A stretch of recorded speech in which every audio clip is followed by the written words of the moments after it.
All right, what's up, YouTube? I said on my earlier video, my shop talk, I'm gonna try to do a video of getting them, becoming a merchant mariner. Getting a license. What's the process? How I did it. Everybody is does it different. I found out through the years there's different ways of doing it. The basic way, you got to become an OS, which is an ordinary seaman, AB, able-bodied seaman. And then once you become an AB, able-bodied seaman, it's like three different steps. There'll be like an AB special, AB limited, AB unlimited. And all it is, you took one test, but you accumulated more sea time. And sea time, when I say sea time is a day, an 8-hour day. If you work in the Gulf of Mexico, if you work in the oil fields, they give you a day and a half for everyday work because you work 12-hour days. Well, we'll talk more of that in depth in a little bit. Once you get your AB, you got different options. Some people stay at AB. They like to be ABs. They become deck farmers, crane operators from that point on. I don't know, me, that wasn't my thing. I'll tell my story in a minute. After AB, the normal next move would be getting a captain's license, mate license, and there's a ton of different licenses you can get, and we'll kind of go over it. You want to get a 200-ton mate, 100-ton master. You can go and get a 1,600-ton mate if you want. If you accumulate enough sea time while as AB, you can get a third mate unlimited, and then go the unlimited route. Me personally, I got the 200-ton mate, 100-ton master, and then after a year of holding that license, I wound up getting a 200-ton master, and kept that for quite a while. And I was getting kind of bored. I could run different size vessels, and but I wanted to get on something bigger, and I wound up getting a 1,600-ton master, and then I eventually wanted to do something different again. So at the end of the day, I wound up with a master unlimited, and I'll go through the story. Like I said, everybody that I ever talked to has a different way of doing it, a different thing. You can go do maritime college. There's different maritime colleges throughout the United States, throughout the country. And it's most of them are like 4-year degrees. I didn't do it, so I don't know the specifics of it. But you can look on this website right here, National Maritime Center. It's a Coast Guard website. Go to that right there. I don't know if you can be able to see it. And we'll talk about it. It tells you all the information you need to ever get to start out. So to start out, you're going to need to get a Merchant Mariner's Credentials, MMC. So you're going to need that, and I'll show you what that is in just a second. You're going to need to get a medical certificate. I'll show you what that is in just a second. Be wise for you to go take a course called Basic Safety Training, which is like the entry course to STCW, which means that you can work on a vessel that's STCW qualified anywhere outside the U.S. boundary. You can work anywhere in the world or any vessel with STCW at that rating, whether it's OS, AB, mate, whatever. But it's wise to get it. All companies now are starting to require it anyway, so it's best to get it. So I'll show you. Throughout the years, licenses have changed. At one time, when you became an OS, they give you this card, and it looks something like you're going to also need with that. You're going to need a TWIC card, Transportation Workers Identification Card. I'll show you that in a minute. They used to give you this card. It looked like a driver's license, similar. And with this card, it would say ordinary seaman on it, or whatever your rating was, AB rating, whatever. And I like to keep my old stuff, and thank God I did, because at one time these things were asked for when I went work in the Middle East. But this is what it was back in the day. I'm gonna just hide my this old address, so you can go to this address. There ain't nobody there, but I'm gonna hide my Mariner number. but that's what it looked like back in the day. This is an AB card, and it has all your ratings on the backside. As you can see, it said ABOS wiper. I have two of them. Every 5 years, you had to renew it. You get your another one. That was like 19. I don't know what year this was. 2008. This is when this. So they still had it in 2008. But I started in 1997, August 1997. I didn't know what I was getting into. I started on a thing called jackups, lift boats. And they look similar to a like a drilling rig that you see three legs. I'm gonna pull one up here in just a second. Let's see. Pull up a picture. Basically, they're self-propelled, like a drilling rig. Self-propelled. Let's see. Show you a picture.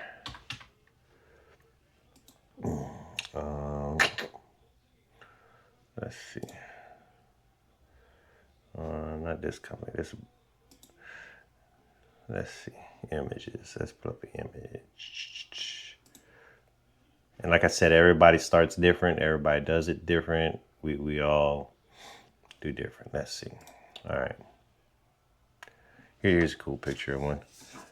As you can see, that's one jacked up out the water. Here's the Aries Marine one. This was a 215 that fell over. I actually used to run a sister ship to that one. Let's see what else. That all these pictures in here are them jacked up. You know, I don't see any that are moving in transit. You know,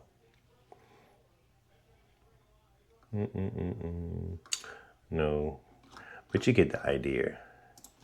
Basically, they lower the legs down to the seafloor to drag the hull up and give workers a stable platform to work on, whether they're doing construction or coiled tube and wireline, any kind of job that needs to be offshore on a platform.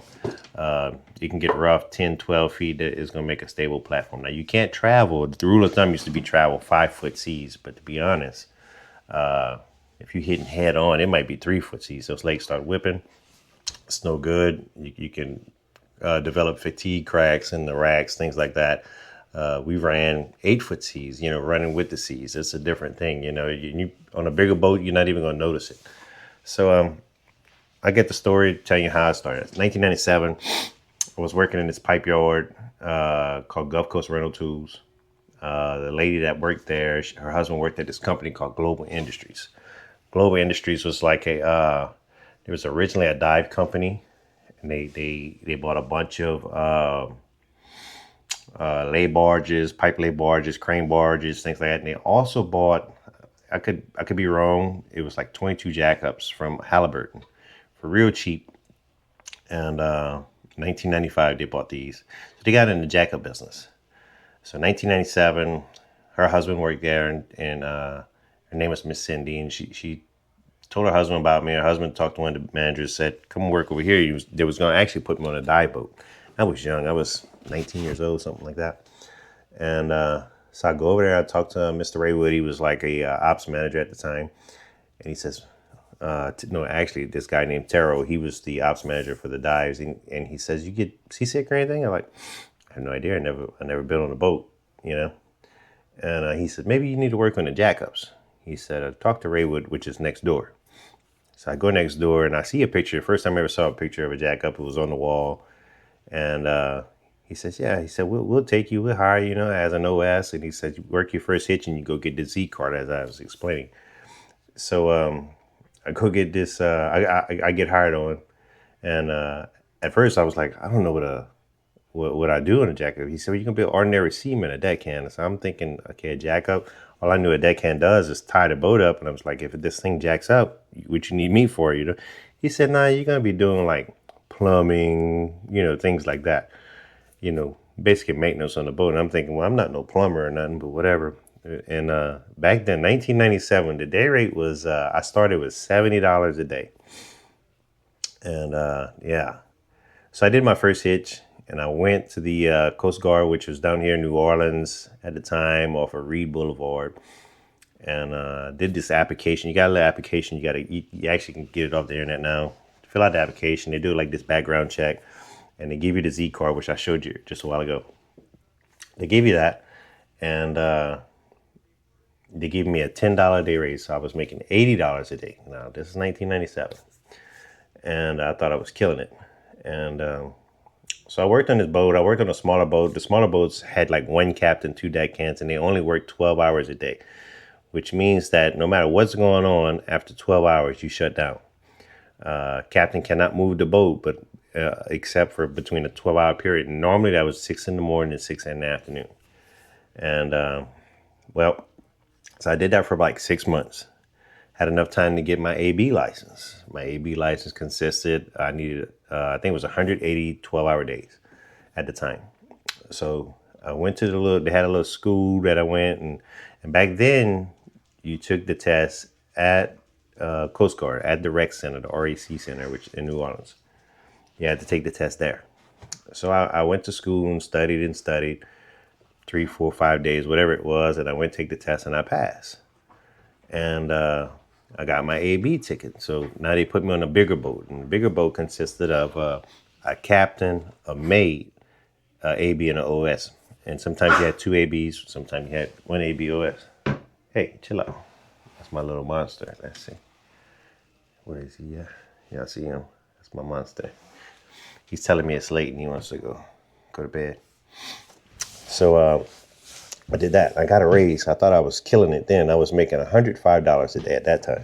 Killing it. Still 1997. Yeah. So I went on a boat. Man, what was the name of this boat? Global Industries Manta-Ray, I believe. Had 2 cool captains on it. Showed me a lot. And then first time I ever met a mate was on that boat. And I was like, man, I thought I had the job until I met the mate. I was like, Jesus Christ, this guy does 0, nothing really. And I realized I got the wrong job. So I started inquiring how to get a mate license. And come to find out, it was another test you had to take. I had to get some more days, basically another 6 months. And I had to get take another test. So long story short, these jackups, 90% of them were 200 ton and below. There's some CFR thing talking about tonnage hatches, and the tonnage hatch is just a hole they cut in the wall, and it's watertight, but it's removable. You got these J hooks, and they can tighten them up, close the hole in the wall if need be. And in Christopher Columbus days, if they can open up the hooks, open up the J hooks, take the little tonnage hatch out, they can put a bale of cotton in there, and it's no longer considered tonnage. It's like cargo area. So it brings the tonnage of a boat that's probably a 1,600 ton boat below 200 tons. So all these companies were doing, they were building big boats and making them 200 ton boats. Some of the biggest in the world at the time. They built the Man of War and the Kingfish at the time, and made those 200 ton, and they were the biggest boats in the world. Biggest jackup boats in the world. Let me say that. But only that tonnage laws only work in the United States, So, yeah. So I figured I'm going to take this 200 ton test. So, and it might still be the same 200 ton test. Well, you get a 200 ton mate, 100 ton master at the time. You hold that license for 1 year, it turns in a 200 ton master. So I took that test. Let's see, I might even have the license still here. I'll show you. Yeah, look, here it is right here. So this is my 200 ton mate license. 200 ton mate, 100 ton master license. Yeah, you can see it. 1998 is when I got this one, and you can see all of them. Then I got 200 ton master. 200. I renewed it 200 ton master and whatnot. All right. So they had the paper licenses back then, and so I renewed it. I think I got 3 or 4 of them. Yeah, 4 of them. So upgraded them, renewed them, whatever. So 200 ton master. Worked there, Global Industries. Then a company called Hercules bought them in, I could be a little bit off on the dates, 2005, I believe. And I wasn't moving up. I really wasn't moving up. And they had some guys that had been there 20-something years, and those guys are old school guys. They wasn't retiring, nothing like that. So, Excuse me. So Hercules bought us. Hercules bought just the jackups. A company formed up and they bought just the jackups. They had a lot of capital. They were buying up all the jackups they could. You know, they were trying to just corner the market. And so I worked for Hercules for 2 more years for like, so 2005, 2007. My pay went up a little bit. They finally gave us a good little raise. I think as captain back then was it's okay. I went from 140 mate. They gave me a $10 raise. I think I was getting 150 as a mate. Then they gave a big raise. Had a big hurricane one year, and they couldn't get people, so of course they had to give raises. So mates were making 180. Well, I thought I was killing it then. I don't remember what year it was, but 180. And then they gave me another $10 a day raise, 190. And I broke out finally as captain. I think 3 years of that, and man, they gave me $5 a day raise. So my train of thought was next time they give raises, I'm not going to get a mate raise. I'm going to get a master's raise. So, but I left a bigger boat as a mate, which is making a good amount of overtime, to go make $5 more a day to go on a smaller boat as a captain, because you break out as a captain on a smaller boat, making no overtime. So actually, I took a cut in pay. But in the years to come, it paid off. So I did that, and 2007 came around. Hercules was talking about a lot of stuff. They were buying up companies. They gave us a little bit more money, whatnot. They wanted to go overseas. They really, really wanted to go overseas real bad.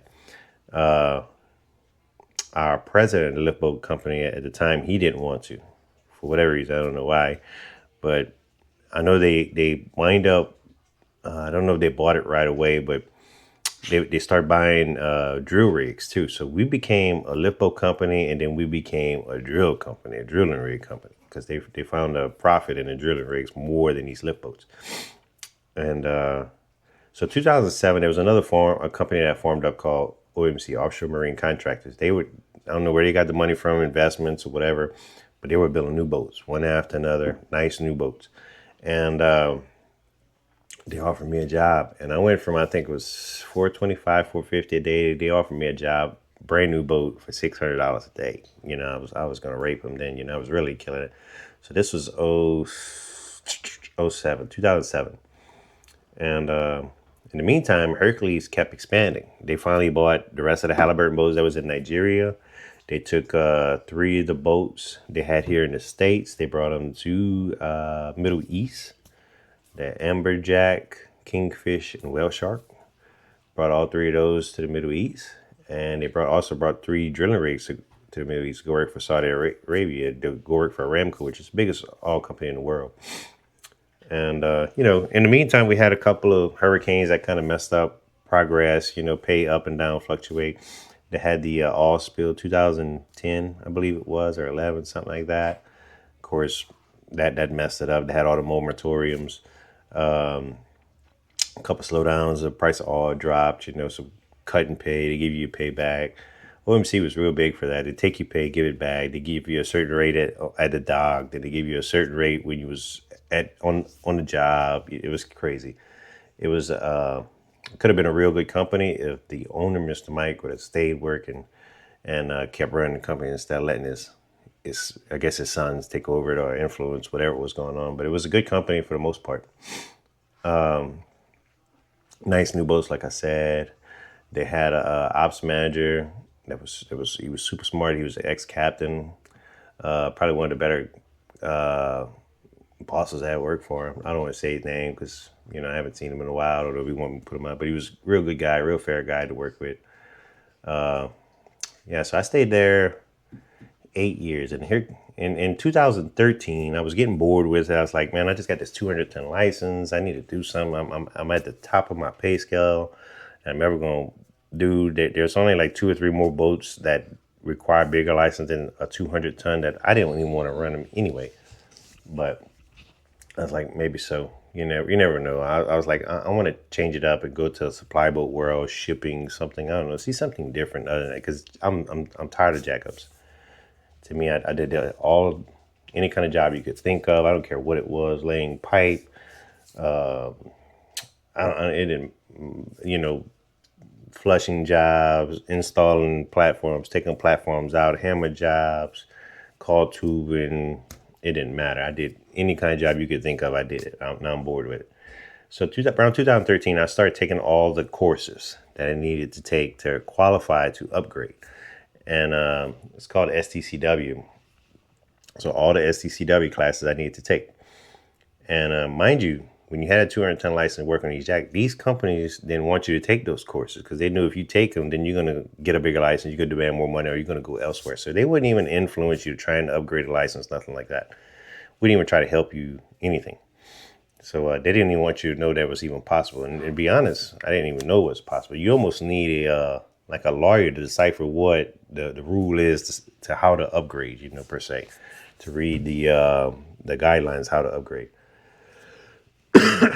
So 2013, I started that process. It took me about a year and a half. So I tested actually 2000 September, maybe August, September 2014.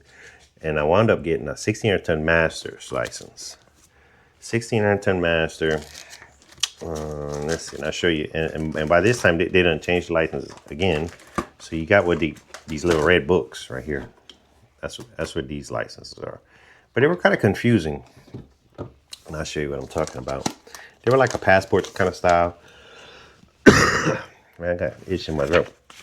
It has your information. It's like a passport. Man.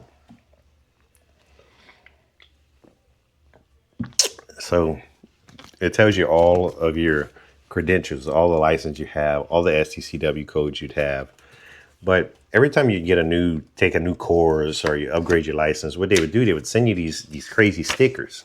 Okay, so that was my license right there. That's the end of it. This right here is a sticker because I upgraded something. I don't remember what, I'd have to look, but they send me a sticker. And then they send another sticker. What does that mean? As long as you worked in the United States, it was great. U.S. companies understood. But when you worked overseas for a foreign company, they didn't have a clue what they were looking at. So all they knew was this first page, the second page, what that said. If it wasn't on that, you didn't have a license. So it's real confusing. So 2014, I took the test, and during this time, the oil field was crashing. End of 2014, beginning of 2015, it was crashing, going. So I got my 1600 end of 2014. I had a good friend that always kind of just stayed in touch with on Facebook, whatever. He was one of the first captains I ever met. And I still talk to him today. He's probably one of the best jack-up captains I ever known. And one day I just kind of messaged him out of the blue. I was like, yo, you're hiring over there? He said, I don't know. Let's send this guy, Samir, your resume. And he might, I don't know. So I did, and he said, man, you got a bigger license now? Like, yeah, I upgraded. So he didn't even know. So cool. So fast forward, probably November, December, or something like that. Samir kind of started messaging me back and forth, and they were talking about a spot might be open. They only had 3 boats there, but same thing as it was slowing down here in the Gulf. It didn't slow down in the Middle East yet, but it was coming. Hercules was doing pretty bad. They would get ready to file bankruptcy or whatnot. I think it was January, beginning of January. We get an email from OMC where I was working. They was basically gonna cut our pay 50%. I'm like, not me. So Friday, that was Friday. I responded to the email no, I'm not coming to work. So Monday they called and said, man, you quit? I'm not even gonna get out of bed for that, And they didn't care, they were expecting people to quit. They were like, cool. So that week I was on a plane to go to Middle East, and instead of taking a pay cut, I got a pay raise. So that was cool. So I went over there, and they were actually going to get rid of one of the captains, and for some reason he stayed, whatever the case may be. And I wound up being a mate for a little while. Then I finally got to be captain, and Hercules went bankrupt. They sold the boats that were in the United States. They sold them to another company. They sold the boats that was in Nigeria to another company. They sold the 3 boats they had in the Middle East to another company called GBK. GPK had only one boat called a Dixie Patriot at the time, and they wanted to expand. And the guys that actually ran GPK, they were ex-captains. The guys that owned GPK, he was, I don't know if he was captain or not, but he was real. He really knew what was going on with lift boats. He's been in it all his life. He had some investors, help him out to buy these boats. So they bought the boats. Now we're working for GPK. That was 2015. I think 2017. GPK bought the boats. So working in Aramco, making decent money. Aramco's real hard to work for, man. It's almost like a job you gotta study for. Like you almost gotta apply for a job you already got. It was kind of weird. If you ever worked there, you know what I mean. You gotta show that you worked on that type of vessel for 2 years prior. Then they give you an Aramco approval letter. When you got that Aramco approval letter, it's called the golden ticket. When you got that approval letter, they have a what they call a rig move master, which stays on your boat. And if he sees you doing anything messed up, or he doesn't approve, or he just doesn't like you, he just called their office and I don't like this guy. They remove you. And once they remove you, no questions asked. Nobody's gonna go against them. You got to get off the boat and basically you lost your job because there's no other job to have over there other than to work for Aramco. What's wrong, boy? You doing all right? So, yeah, so 2017, I did that. 18, the boat I was on I was captain on the Kingfish. It stripped up some rack on the leg, put it in the shipyard. GPK spent millions and millions of dollars to fix this boat. We put it in the shipyard. They got these Indian guys that really didn't know what they were doing, taking all the planetaries apart, putting them back together, putting all different pressure-rated springs in it. I knew it wasn't going to work. We're going to do the in-kingdom inspection, and what it does, it strips another leg, strips another rack on that leg. So they blackballed the boat. I already knew it was coming. They already told me they was going to put me captain on the Amberjack, which is a boat that I refused to run since I ever known it. It's a four-leg boat from the 80s, old style system. I didn't want nothing to do with it. So I told him, look, I'm going to just move on. One of my old colleagues from Global Days, he was ops manager at all the Hercules boats that were in Nigeria. And they worked for a company called JAD. And I back and forth with him before because I knew this was coming. Yeah, come on over here and work for us. So I went work in Nigeria. Got another little raise, which is nice. Doing good. 2020 comes around. I went to work January 2020, came back middle February 2020. On the flight back, I started hearing about this crazy virus, COVID. I think, let's see, March, I was supposed to come back. And got my bags, walking out the door. My boss calls, says, no, they canceling all flights. COVID locking up all the airports. Man, I was like, what in the world? So mind you, I got a 600-ton master's license, which I thought at the time was a big license. I went overseas and realized I didn't have nothing. And basically went from a good paying job to making zero. So trying to figure out what to do. Can't talk to nobody about getting a job over here because there's no offices open. Everybody's working from home, remote. At the same time, when COVID hit, the price of all plummeted because nobody's driving, using gas, nothing like that. So nobody's hiring anyway. So I'm like, it's always in the back of my mind. I need to upgrade my license to where I don't get caught like this again. To where I'm not going to be limiting myself because I just had 600-ton license. I don't want to be limited ever again. So I flew up to Baltimore. Me and another one of my mariner buddies went to take a tour class. It's for operating towboats. And there was a loophole. If you got 600-ton master, you go take this tour class and you get X amount of days on a towing vessel. They give you a master of tow endorsement. So I took this tour class, came back, and I really found out that nobody wanted to hire me with this tour endorsement. So I get the master. Finally found this little company called Smith Marine Towing, hired me as a deckhand, making killer money. I was killing them. $175 a day, I think it was, and they gave me a raise to $220, like in the first week. And he says, bro, we'll hire you. Don't tell nobody what you're making. Like, okay. And this is, I stayed home like 6 months or 5 months without a job. So 2020, this is August. This is probably August 2020. and did that. Got the number of days I needed to get this master tow on my endorsement on my license, and I had to quit this company. One of the captains I worked with, he was probably one of the most unprofessional guys I ever met in my life. In my life, entire career. So, long story short, that's a young man's job. You don't want to do it anyway. But I quickly found out nobody wanted to hire me, even with the master tow endorsement. They all wanted you to work on deck, and then work up with the company. A towing job is real unstable. So my my old Nigerian company, they called me back. They're one of the sister companies called Python. They were buying some old Gulf Mark boats from Tidewater, 3 of them, and here in the States, and they was going to get them refurbished and send them over there, and wanted to know if we want to go. Like, hell yeah. So got on that. Started seeing about getting DP time, things like that. Taking the course. Finally got Z drive experience, diesel electric.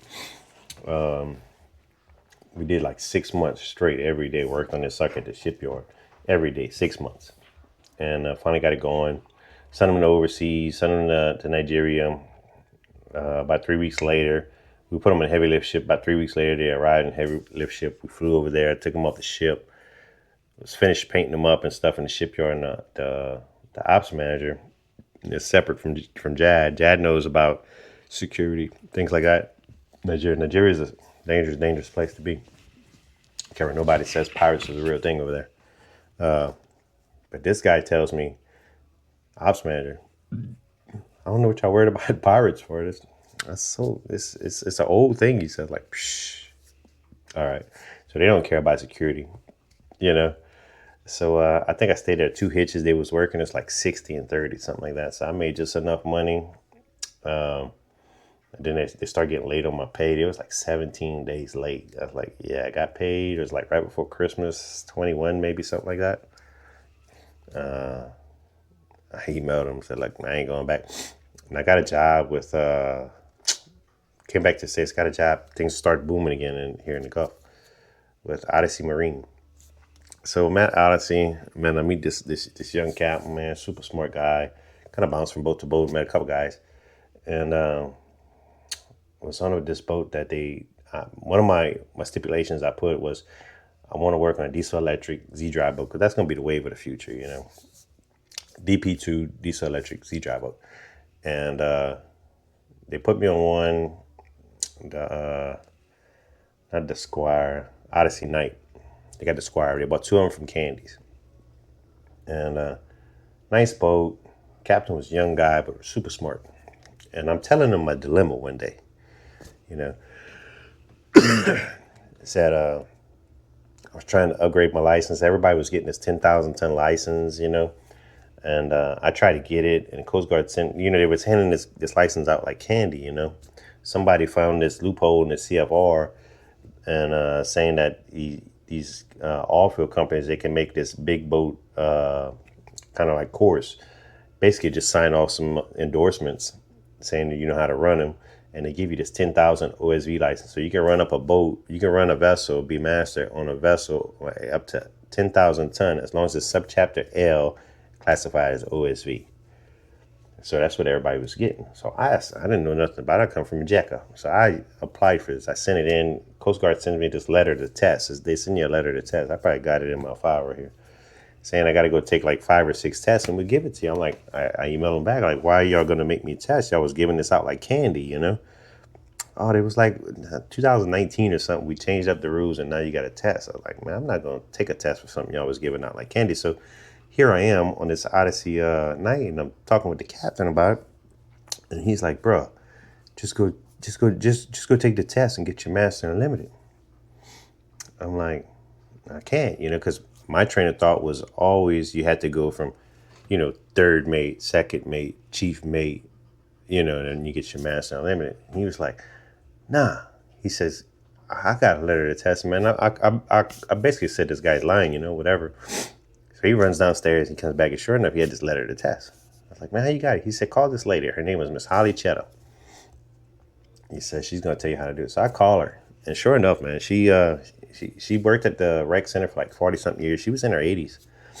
And she told me everything I needed to get, you know, and I pretty much had everything she required, you know.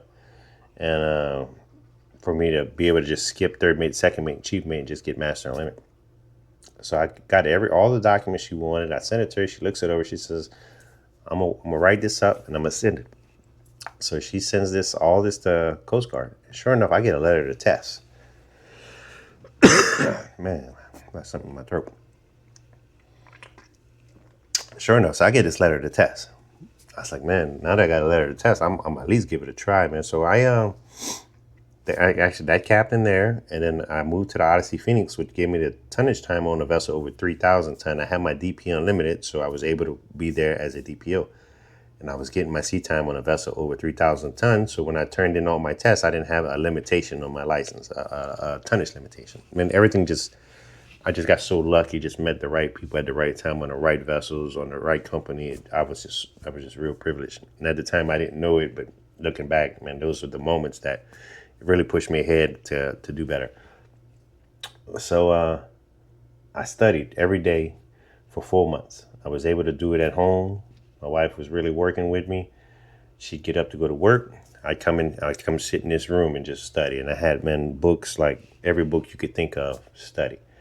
I'd take a month off. I would study. I'd go to work. And just so happened the job we was on was this drilling job. And the chief mate on there, he was doing the same thing. He was another guy that was getting his master limit. So the first hitch, I kind of ran the boat, and he did studying. And he went test. The next hitch, he ran the boat, I studied, and then I went test. So at 4 months, I passed everything, studied. I called Miss Holly up and told her about my dilemma, you know. She said, great that you passed. I said, like, yeah, now I got a master limit domestic. They didn't print my license yet. I get more than that in a minute. They didn't print my license yet. She says, well, maybe we could have asked for them to give you the STCW, because I had all my STCW. And she said, if you got the STCW before the Manila Amendment of 2014, August 2014, they would grandfather you in. You don't have to take the extra courses. I said, I got the money saved up if I had to take the courses. If not, I'll take them. But if I can get grandfather, great. She said, well, we'll send it in. And she said, you had all the classes taken. You just didn't have it endorsed on your license at the time. But you could show that you had taken them. Yeah, okay. So she sent them in, and they granted me the STCW. Now, at this point in time, Coast Guard was having a hard time printing up these books. You know, the printers will always break and things like that. So, like 3 months go by, you know, trying to get these licenses, you know. And in the meantime, they gave me my STCW. So when I got my license, this is what they print now. I think. Let's see.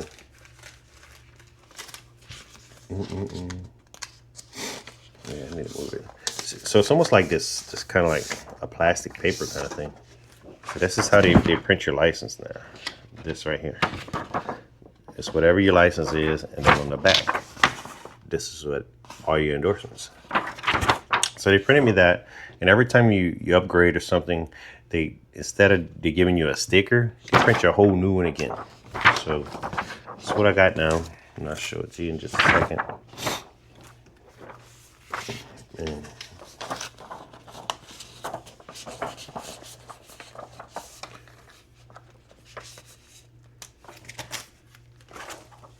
And now I'll let you read it.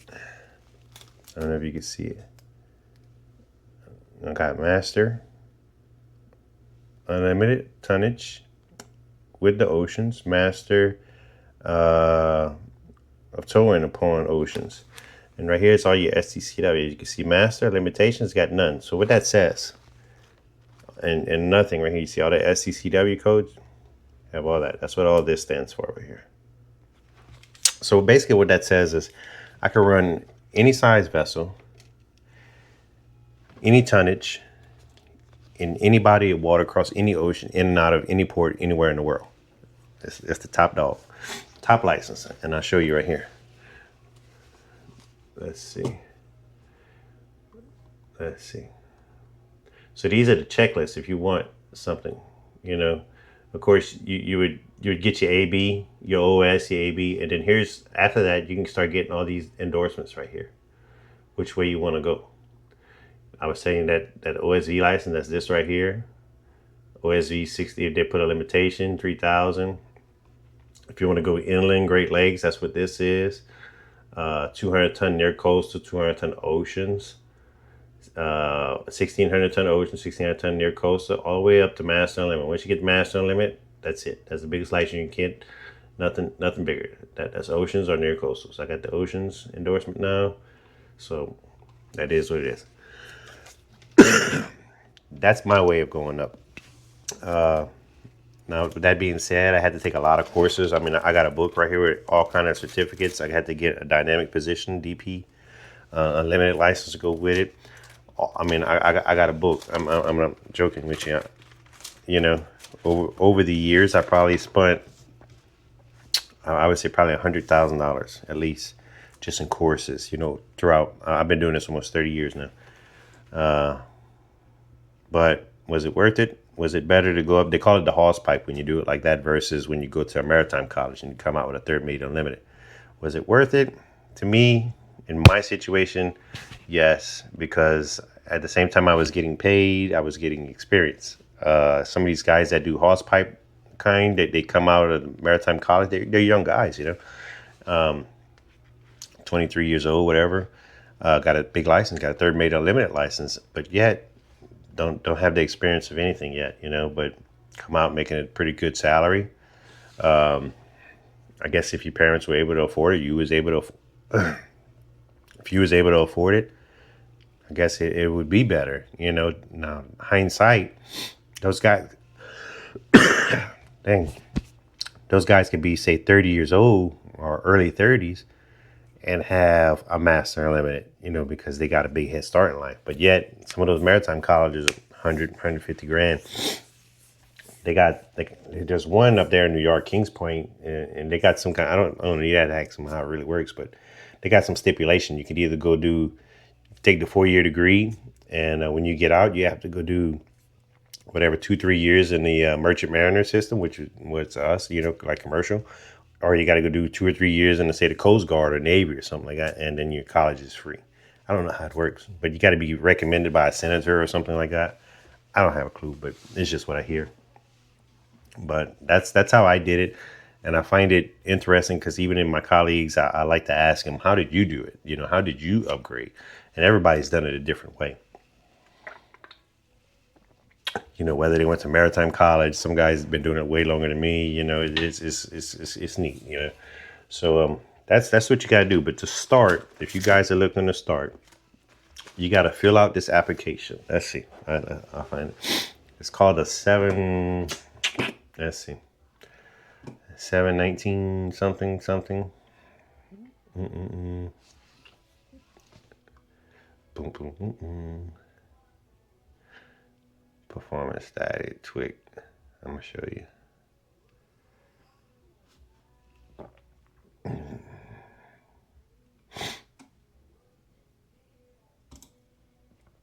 On this website right here, it actually tell you everything you need to know. Just go how to apply for merchant mariner credential. So this is what you need right here. It tells you. You need a tweak. I'm gonna show you in just a second what that is. Submit complete application. I'll show you that. Just a second. And then you're going to send it to your rec center, whichever closest one to me is New Orleans, and they're going to send it to National Maritime Center. They're going to evaluate it, and then they're going to mail you your credential. Yeah, here it is. So this is what you got to fill out, a 719B. It's the application. You can watch the video. It tells you everything you need to do. This is everything. Let's see. Open up a new link. This is what it looks like.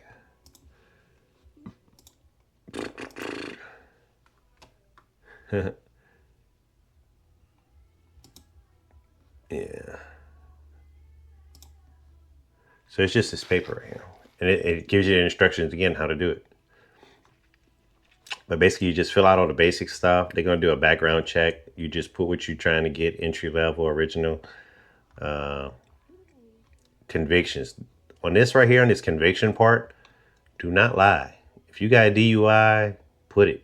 You did something bad, put it, because they're gonna find out. If they find out, they're gonna kick you out.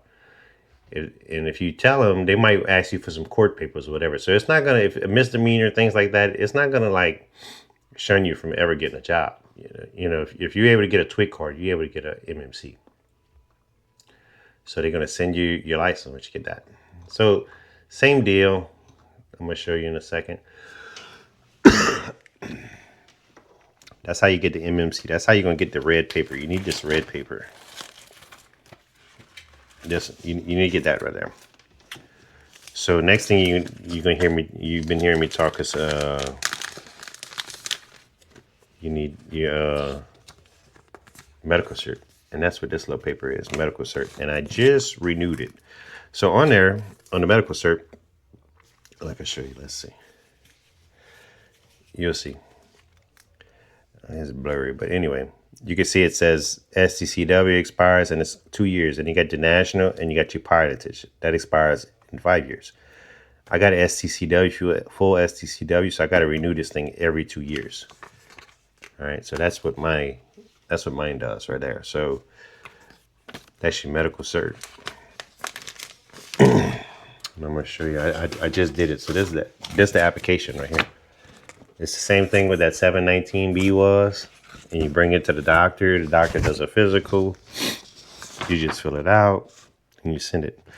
That one's a 719B. This one's a 719K. If you're becoming a cook, you got to do 719 something else.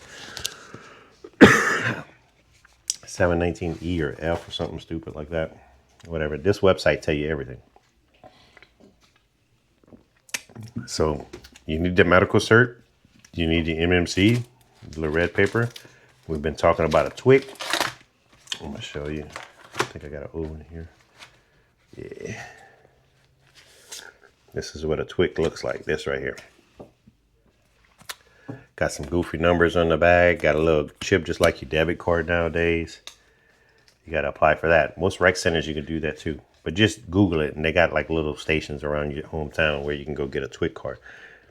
TWIC stands for Transportation Worker Identification. Basically, after 9/11 happened, you got to have this thing called ship security. And that was supposed to make all the ports safer. Because before, you could just walk in and out of any port.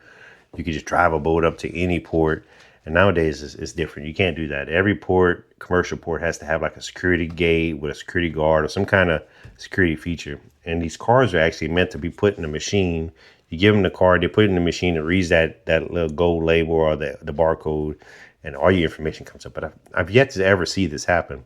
So they just make sure you got a TWIC card. Basically, on a TWIC card, they do a background. So if you were a felon, things like that, you're not getting a TWIC card, basically.